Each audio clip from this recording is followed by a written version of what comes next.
Hey YouTube, welcome back to my channel. So today's video is going to be about losing your faith. I've had this come up a lot lately with people, and so I wanted to address it in a video. But before I get into the details, I just wanted to say that I am offering one-on-one supportive coaching for those who need it. So I am offering it at lower rates than other places you might find online. I have a free 15-minute consultation, a 30-minute call, a 60-minute call, and then I've put together some session packages at a further discounted rate.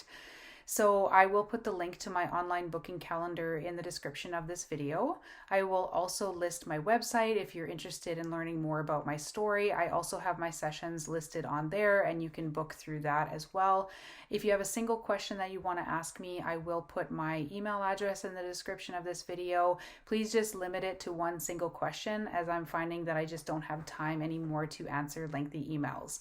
So onto the topic of losing your faith. So like I said at the beginning of this video, I've been talking to people almost every day now who are bringing this up with me, and so I wanted to address it just in one video. So losing your faith, I mean, people come from all different types of faith. They come from all walks of life who go through psychiatric drug withdrawal, adverse reactions.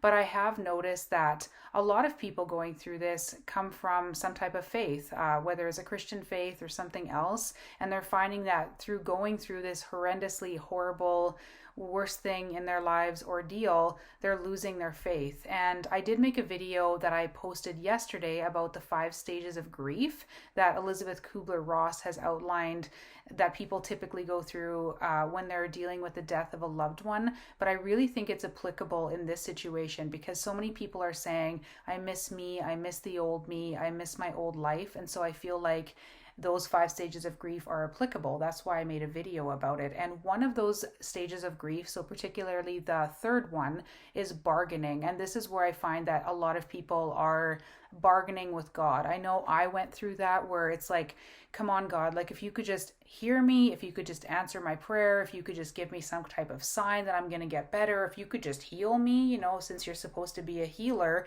I will do absolutely anything, like anything. I'll sell everything I own. I will do everything you ask of me. I will do any type of missions work. I will serve in any type of way that you need me to serve for the rest of my life. Please just let me feel that you're around me and that you haven't abandoned me.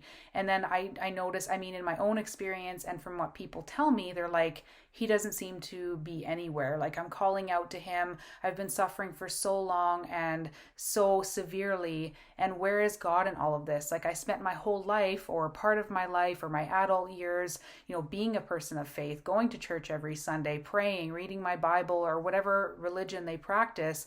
And I just cannot find it in me to continue to, ask God because it just seems like he's completely abandoned me, or some people have lost their faith altogether. And it's understandable because if you are someone who's practiced a faith for a long time, and especially I think if things have been a little bit smoother for you, or I know people have a lot of difficulties in their life, but I think it's easier to pull from your faith when something other than this goes on, because the symptoms are so intense and people often say, and I know I said and still say, that this is the hardest thing that I've ever been through in my life, or was the hardest thing I ever went through in my life.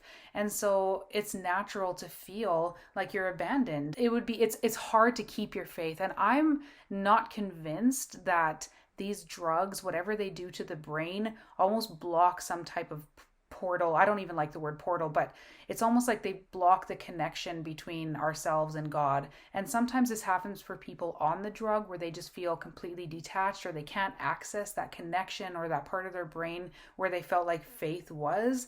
And then a lot of people in withdrawal or who are having adverse reactions, akathisia, will say, I can't connect to God anymore, whether it's at a conscious level, like they're saying, how could he do this to me? How could he allow this suffering for so long? Why isn't he answering my prayers?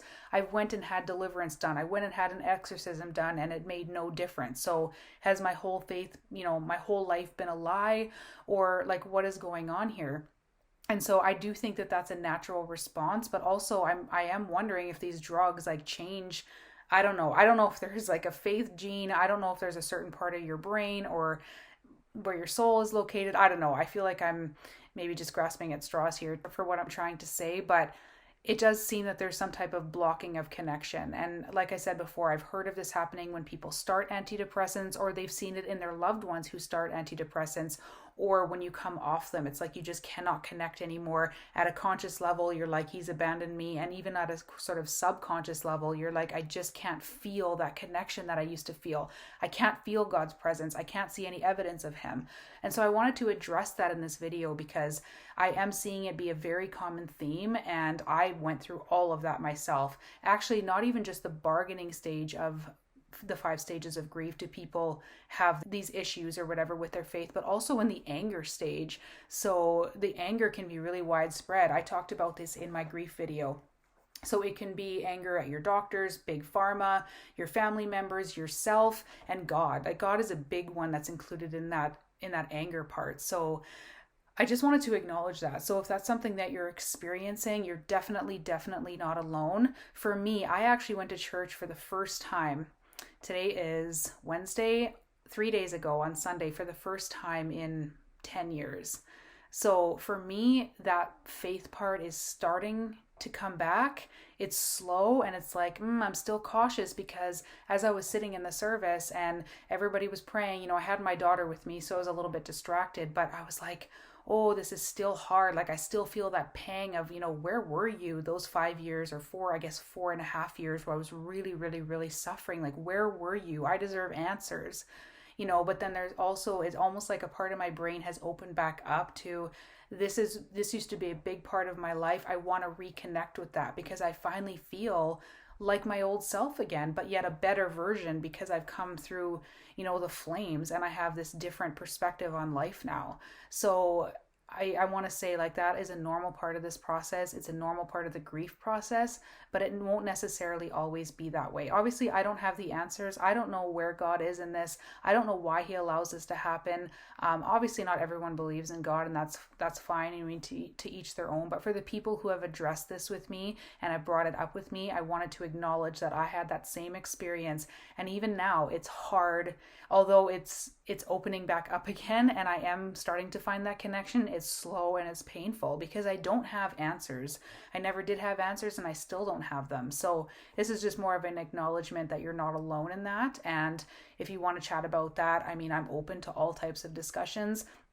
I've either talked to someone who's had a particular symptom or an experience, or I've had it myself. So yeah, feel free to reach out to me, like I said, through coaching. If you want to set up a free consultation, if you want to just drop me a line in an email, feel free to do that. Check out my website. I'll list all of that in the description box of this video. Let me know, were you someone who had faith before the drugs? Did it change on the drugs? Has it changed since you come off or had an adverse reaction? Let me know, how has that manifested for you? Are you trying to reconnect that, or are you just kind of done? I respect everyone's decision and everyone's comments and feedback on this. And yeah, I would appreciate the feedback. So take care, everyone, and I'll see you next time. Bye.